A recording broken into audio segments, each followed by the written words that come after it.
Hola, continuamos con la progresión 7 de la materia de ciencias sociales.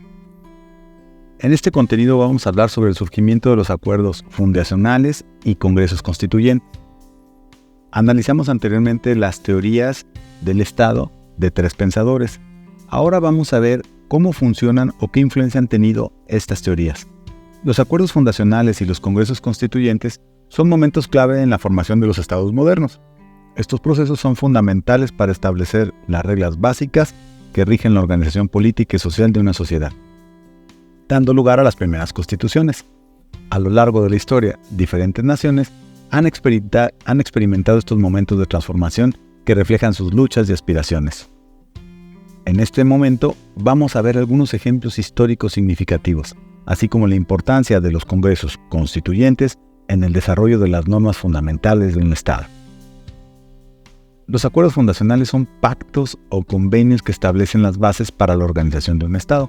Estos acuerdos suelen surgir en contextos de cambio social, crisis política o luchas por independencia. Los congresos constituyentes, por su parte, son asambleas convocadas para redactar o retomar una constitución y son el resultado de la voluntad popular de establecer un nuevo orden político. Quiere decir que cuando una sociedad se encuentra en un proceso de cambio posterior a una revolución de independencia, a una guerra interna, a una guerra civil, es necesario reordenar. Y para reordenar, obviamente necesitamos un reglamento, que es en lo que se convierte la Constitución. La importancia de estos procesos radica en que no solo crean las normas fundamentales de un Estado, sino que también reflejan las luchas y los ideales de la sociedad en un momento específico.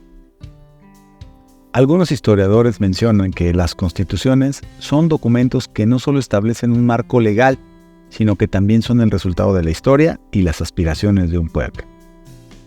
En este momento vamos a hablar de los ejemplos históricos. Recuerden ustedes que la Constitución siempre se convierte en el órgano máximo, el fundamento máximo legal de cualquier Estado o nación. En cuanto a estos ejemplos, vamos a platicar del primero, la Convención Constitucional de 1787, realizada en Estados Unidos. Después de la independencia de las 13 colonias americanas, ellos se enfrentaron a la tarea de crear un nuevo gobierno, un gobierno unificado. La Convención Constitucional de Filadelfia, en 1787, fue un momento decisivo en este proceso. Los delegados se reunieron para redactar la Constitución de Estados Unidos, que no solo estableció el marco legal, sino que también incorporó las ideas de pensadores como John Locke, quien abogaba por un gobierno limitado y la protección de los derechos individuales. La Constitución resultante reflejó tanto las preocupaciones de Hobbes sobre el orden y la seguridad como las aspiraciones de Locke hacia la libertad y la propiedad. Este documento se convirtió en un modelo para otras naciones y ha perdurado como un símbolo de la democracia y los derechos humanos. El siguiente ejemplo lo tenemos en nuestro país, en México, con el Congreso de Chilpancingo en 1813 y la Constitución de Apatzingán de 1814. En el contexto de la lucha por la independencia, los insurgentes mexicanos convocaron al Congreso de Chilpancingo en 1813. Durante esta asamblea se declaró la independencia de España y se redactó la Constitución de Apatzingán de 1814. Este documento fue pionero en la defensa de la soberanía popular y los derechos individuales, inspirado en las ideas de Locke y Rousseau. La Constitución de Apatzingán estableció principios fundamentales como la división de poderes, la protección de los derechos de los ciudadanos, aunque su implementación fue limitada debido a la inestabilidad política de la época. Sin embargo, sentó las bases para futuras luchas por la justicia y la igualdad en México. Otro ejemplo que podemos analizar sucedió en Francia, con la Asamblea Nacional y la Constitución de 1791. Durante la Revolución Francesa, la Asamblea Nacional Constituyente fue responsable de redactar la primera Constitución en Francia de 1791. Este documento estableció un gobierno constitucional limitado y fue influenciado por las ideas de Rousseau sobre la soberanía popular. La revolución buscaba romper el absolutismo y establecer un orden basado en la voluntad general del pueblo. Esta Constitución de 1791 representó un intento de crear un Estado que reflejara los intereses de todos los ciudadanos, en lugar de los privilegios de la aristocracia. Aunque fue derrocada poco después, su legado perdura en las luchas por la democracia y los derechos humanos en Francia y en todo el mundo. Es muy importante entender que todas estas ideas de la Ilustración permearon en las ideas de toda América, debido a obras como el Contrato Social, escrito por Rousseau. Ahora hablaremos de la importancia de los congresos constituyentes. Los congresos constituyentes son puntos de inflexión en la historia de las naciones, ya que permiten a las sociedades redefinir sus estructuras políticas y sociales. A través de estos procesos se establecen las normas fundamentales para que rigen la vida en la comunidad y se reflejan sus aspiraciones y luchas de la población.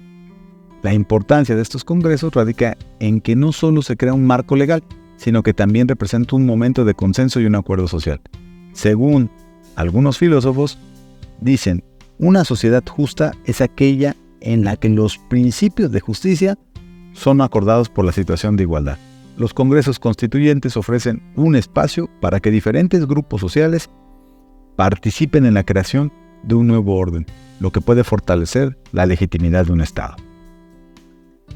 Debemos entender que los acuerdos fundacionales y los congresos constituyentes son momentos cruciales en la formación de estados modernos. A través de ejemplos históricos como la Convención Constitucional de Estados Unidos, el Congreso de Chilpancingo y la Asamblea Nacional en Francia, podemos observar cómo estas asambleas han influido en la organización política y social de las naciones. Estos procesos no solo crean normas fundamentales del Estado, también reflejan las luchas y las ideas de la sociedad en un momento específico. Comprender la importancia de los congresos constituyentes nos permite apreciar el valor de la participación ciudadana y la búsqueda de un orden social más justo y equitativo. Enseguida vamos a hablar sobre la necesidad del Estado ante la complejidad de la sociedad y las desigualdades. A medida que las sociedades se vuelven más complejas, con una creciente diversidad de intereses y necesidades, pues surge la necesidad de instituciones que puedan mediar y regular estas interacciones. En este contexto, el Estado se convierte en una entidad esencial para garantizar el orden, la justicia y la equidad. Finalmente vamos a explorar cómo el Estado actúa como un árbitro en la vida social, su rol de gestión de desigualdades y la importancia de la justicia social en la organización política contemporánea. Las sociedades modernas son por naturaleza compleja. Según el concepto de sociedad compleja, se refiere a formaciones sociales que presentan un alto grado de diferenciación y especialización en sus estructuras y roles. Esta complejidad se manifiesta en la diversidad de intereses, culturas y necesidades que coexisten dentro de una comunidad. Por lo tanto, la regulación de estas interacciones se vuelve crucial para evitar conflictos y mantener la cohesión social. El Estado como institución surge precisamente para enfrentar estos desafíos, como sostiene el sociólogo Max Weber. El Estado es la entidad que tiene el monopolio legítimo de la violencia en un territorio determinado. Esto significa que el Estado no solo tiene la autoridad para establecer leyes, sino que también tiene la responsabilidad de mantener el orden y la paz. Por consecuencia, es el máximo rector de una sociedad. El rol del Estado en la regulación de la vida social nos indica que el Estado actúa como un árbitro que establece normas y regulaciones para equilibrar los intereses individuales y colectivos. Esto incluye la protección de los derechos individuales, así como la provisión de bienes públicos como la seguridad, la justicia y la infraestructura. Por ejemplo, las leyes laborales son un mecanismo mediante el cual el Estado regula las relaciones entre empleadores y trabajadores, garantizando derechos como el salario justo y condiciones laborales seguras. Además, el Estado también juega un papel crucial en la provisión de servicios públicos. La educación, la salud y la seguridad son áreas donde la intervención estatal es fundamental para asegurar que todos los ciudadanos tengan acceso a recursos esenciales. En ese sentido, el Estado no solo actúa como regulador, sino también como un proveedor del bienestar social, como hemos visto en nuestras progresiones anteriores. El Estado y la gestión de las desigualdades. Uno de los roles más críticos del Estado es manejar las desigualdades inherentes a cualquier sociedad. Las desigualdades pueden surgir en diversas fuentes, como la economía, la educación y la política. Sin la intervención del Estado, estas desigualdades pueden profundizarse, lo que puede llevar a tensiones sociales y conflictos. Las políticas redistributivas son una herramienta clave que el Estado puede utilizar para abordar esas desigualdades. Por ejemplo, los impuestos progresivos permiten que aquellos con mayores ingresos contribuyan más al financiamiento de servicios públicos, como lo habíamos analizado anteriormente, lo que a su vez puede beneficiar a los sectores más vulnerables de la población. Es decir, quien tiene más, pues debería o debe pagar más impuestos para poder solventar una situación más equitativa. Los programas sociales como los subsidios de vivienda o asistencia alimentaria son ejemplos de cómo el Estado puede intervenir para mejorar la condición de vida de los ciudadanos que estén en una situación de pobreza. Como señala el economista Stiglitz, la desigualdad no solo es un problema moral, sino también es un problema económico que puede afectar el crecimiento y la estabilidad. Por lo tanto, la gestión de desigualdades es fundamental para garantizar un desarrollo sostenible y equitativo. ¿Pero qué es la justicia social? El concepto de justicia social está intrínsecamente ligado al papel del Estado. Sin la intervención estatal adecuada, las desigualdades pueden perpetuarse y generar un ciclo de exclusión y marginación. La justicia social implica no solo la equidad en la distribución de recursos, sino también la garantía de que todos los ciudadanos tengan la oportunidad de participar en la vida política y social. La falta de intervención estatal en la regulación por las desigualdades puede llevar a situaciones de injusticia y descontexto social. Por ejemplo, en muchos países, la creciente brecha entre ricos y pobres ha generado protestas y movimientos que exigen cambios políticos sociales. Esto resalta la importancia del Estado como un mediador y protector de los derechos de todos los ciudadanos. El Estado desempeña un papel esencial en la regulación de la vida social y en la gestión de las desigualdades en sociedades complejas. A medida que las interacciones sociales se vuelven más diversas y complejas, la necesidad del Estado que actúe como un árbitro y protector de los derechos individuales se vuelve cada vez más evidente. La intervención estatal es crucial para garantizar la justicia social y promover un desarrollo equitativo. Al comprender la importancia del Estado en la organización social, podemos trabajar hacia un futuro en el que todos los ciudadanos tengan la oportunidad de prosperar y participar plenamente en la vida de sus comunidades. Abordar un poco el tema del colapso de las sociedades complejas. Este ha sido un fenómeno recurrente a lo largo de la historia y existen varios ejemplos que ilustran cómo y por qué las civilizaciones han llegado a su fin. Les voy a presentar algunos ejemplos que han venido en el paso del tiempo sucediendo, junto con un análisis de las causas y consecuencias de estos colapsos. Hablaremos primero un poco de historia de la civilización maya. Esta es una de las civilizaciones más emblemáticas que experimentó un colapso significativo. La civilización maya floreció en Mesoamérica entre 250 y 900 años después de Cristo. La sociedad maya era altamente compleja, con una estructura política jerárquica, un sistema de escritura, avances matemáticos y astronómicos y una rica cultura artística. Esto nos hace preguntarnos cómo una cultura tan compleja, tan bien establecida, colapsó. Bueno, existen varias causas. La primera se le atribuye al cambio climático. Los investigadores sugieren que hubo sequías severas que afectaron la agricultura, que era la base de su economía. La falta de agua llevó a la disminución de la producción de alimentos y en consecuencia a la desnutrición y un colapso demográfico. El segundo, hubo muchos conflictos internos. La competencia entre ciudad-estado puede haber llevado a guerras y conflictos que deshabilitaron la cohesión y la capacidad de respuesta ante una crisis. Y por otro lado, la sobreexplotación de recursos. La expansión de la población y la agricultura intensiva llevaron a la deforestación y a la degradación del medio ambiente, lo que hizo que los problemas fueran más grandes y no se pudieran sostener y sobre todo no hubiera un sostenimiento para la sociedad. ¿No les suena esto algo conocido? El segundo ejemplo sería el Imperio Romano. El Imperio Romano es otro ejemplo clásico de una sociedad compleja que colapsó. En su apogeo, Roma controlaba vastos territorios de Europa, África y Asia y tenía un sistema político, legal y cultural que influyó a muchas poblaciones posteriores, incluso hasta nuestros días. Todos los términos que tienen que ver con la parte legal, pues tienen su nacimiento en el Imperio Romano. ¿Cuáles fueron las causas del colapso? Primero, hubo muchas invasiones extranjeras.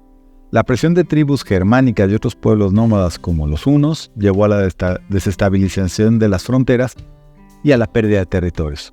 2. Hubo problemas económicos.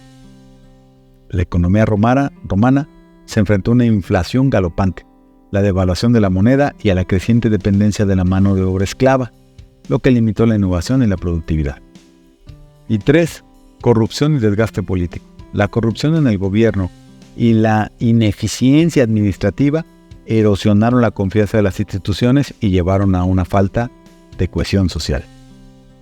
Insisto, ¿no les suena a ustedes esto algo conocido? Tercero sería la civilización del Valle del Indo, que floreció entre el 2600 y 900 y 1900 a.C., lo que hoy es Pakistán y el noreste de India. Es conocida por sus avanzadas ciudades planificadas, sistema de drenaje y comercio. Sin embargo, ¿por qué colapsó? El primer aspecto es el cambio climático. Cambios en el clima que llevaron a la reducción de los monzones puede haber afectado la agricultura y causado escasez de alimentos. 2. Hubo un desplazamiento de los ríos. La alteración de los ríos que irrigaban las tierras agrícolas pudo haber contribuido a la disminución de la producción agrícola. Y 3. Muchos conflictos internos.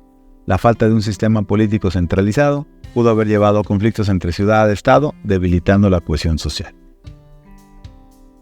Otro ejemplo es la civilización de Angkor, que floreció en Camboya entre el siglo IX y siglo XV. Es famosa por sus impresionantes templos, incluyendo Angkor Wat. Fue un centro de poder y cultura en el sudeste asiático. Pero, ¿por qué colapsó? Algunas investigaciones sugieren que el cambio en los patrones de monzones y sequías prolongadas afectaron la agricultura y el suministro de agua.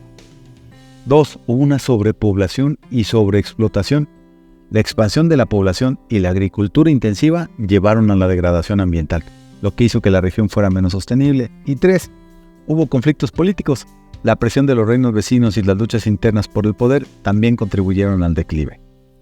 Estos ejemplos históricos de un colapso de sociedades complejas como los mayas, el Imperio Romano, la civilización del Valle del Indo y la civilización de Angkor muestran que el colapso no es un evento aislado, sino que es el resultado de una combinación de factores ambientales, económicos, sociales y políticos, pues es parte de la naturaleza del ser humano. Estos casos ilustran cómo las sociedades pueden ser vulnerables a cambios internos y externos, y subrayan la importancia de la sostenibilidad, la cohesión social, en la supervivencia de las civilizaciones. Cuando nosotros estudiamos estos colapsos, pues podemos aprender lecciones valiosas sobre la resiliencia y adaptación al mundo en constante cambio. Al ver estos cambios históricos, insisto, ¿no les suena a ustedes a algo que está sucediendo en la actualidad? Llegamos al siguiente contenido, que son las funciones del Estado y los mecanismos de participación ciudadana.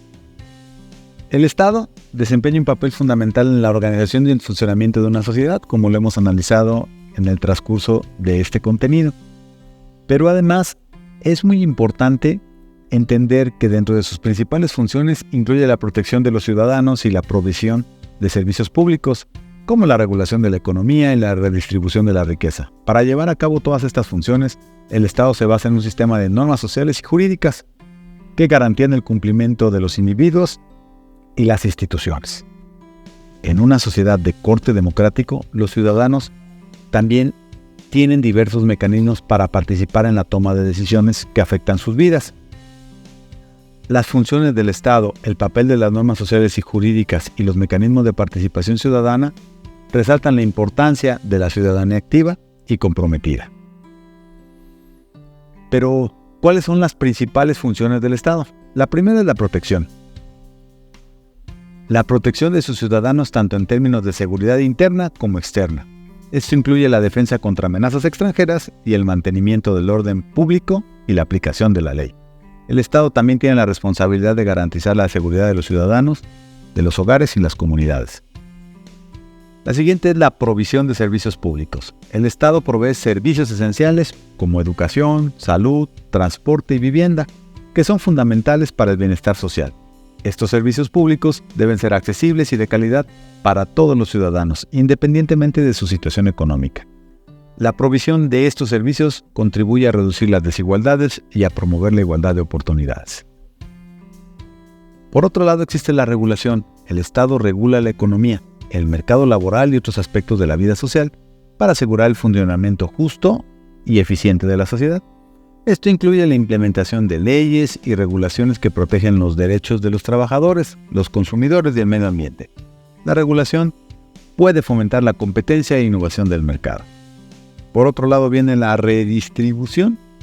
El Estado redistribuye la riqueza a través de impuestos y programas sociales para regular las desigualdades económicas. Esto incluye la implementación de un sistema impositivo progresivo, provisión de subsidios y transferencia a los grupos más vulnerables y la intervención de programas de desarrollo social. La redistribución de la riqueza es fundamental para garantizar la cohesión social y la igualdad de oportunidades. Las normas sociales y jurídicas son reglas implícitas que guían el comportamiento en una sociedad, mientras que las normas jurídicas son leyes formales que son aplicadas por el Estado. Ambas son esenciales para mantener la cohesión social y garantizar que los derechos de los individuos sean respetados. Las normas sociales se transmiten a través de la socialización y la interacción entre ambos miembros de la sociedad. Pueden variar según la cultura y el contexto histórico, pero generalmente reflejan los valores y las expectativas de una comunidad. Por ejemplo, la norma social de respetar a los mayores es común en muchas culturas. Por otro lado, las normas jurídicas, como ya hicimos un análisis previo, son establecidas por el Estado y son aplicadas a través del sistema legal. Estas normas codifican en leyes y regulaciones que deben ser cumplidas por todos los ciudadanos. El cumplimiento de estas normas puede conllevar sanciones legales o multas o penas como la prisión. Pero ¿cuál es el impacto de las normas en la sociedad? Las normas sociales y jurídicas tienen un impacto profundo en cómo las personas interactúan entre sí y con las instituciones. Estas normas determinan qué comportamientos son aceptables y cuáles no, y establecen las bases para la justicia y el orden. Cuando las normas son percibidas como justas y equitativas, pues los ciudadanos tienden a respetar la ley y a participar activamente en la vida social. Sin embargo, cuando las normas se perciben como injustas o discriminatorias, pueden surgir tensiones y conflictos sociales. Por ejemplo, las leyes que permiten la discriminación racial o de género pueden generar resentimiento y resistencia entre los grupos afectados. ¿Cuáles son los mecanismos de participación ciudadana? Una sociedad democrática ofrece a los ciudadanos múltiples formas de participar en la toma de decisiones que afectan sus vidas. Estos mecanismos incluyen el voto, la participación en referendos, la formación de asociaciones civiles y el acceso a recursos legales para proteger los derechos.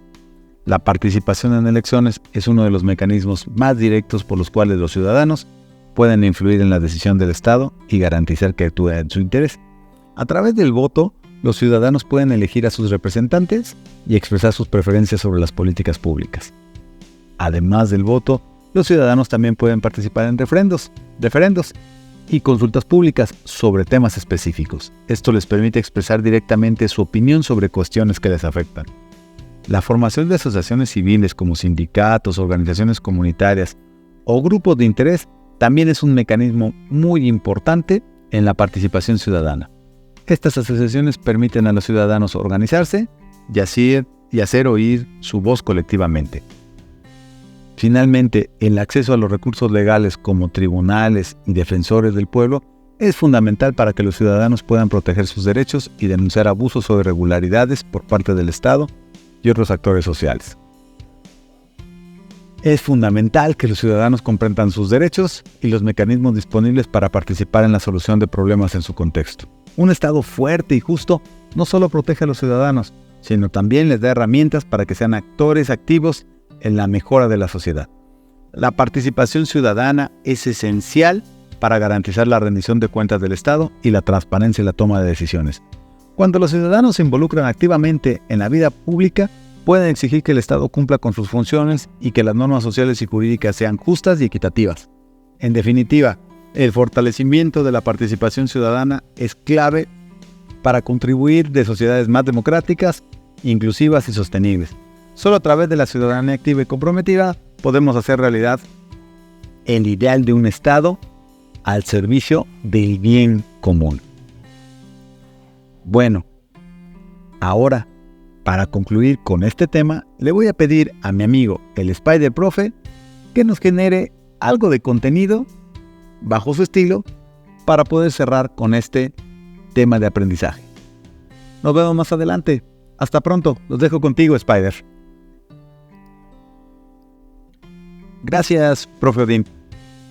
Bueno, les voy a contar una historia que espero nos ayude a comprender todo lo que han analizado hasta ahorita. Yo soy el Spider Profe y vamos a hablar hoy sobre el contrato del corazón. En un pequeño pueblo llamado Villa Esperanza, los habitantes vivían en armonía, pero también enfrentaban desafíos propios de una sociedad en crecimiento. Entre ellos se encontraba Sofía y Diego, dos jóvenes con visiones muy diferentes sobre cómo debería ser su comunidad.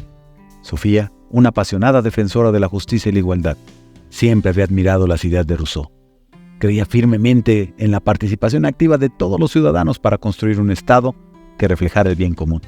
Por otro lado, Diego, influenciado por las teorías de Hobbes, pensaba que un gobierno fuerte y centralizado era necesario para mantener el orden y la seguridad de Villa Esperanza.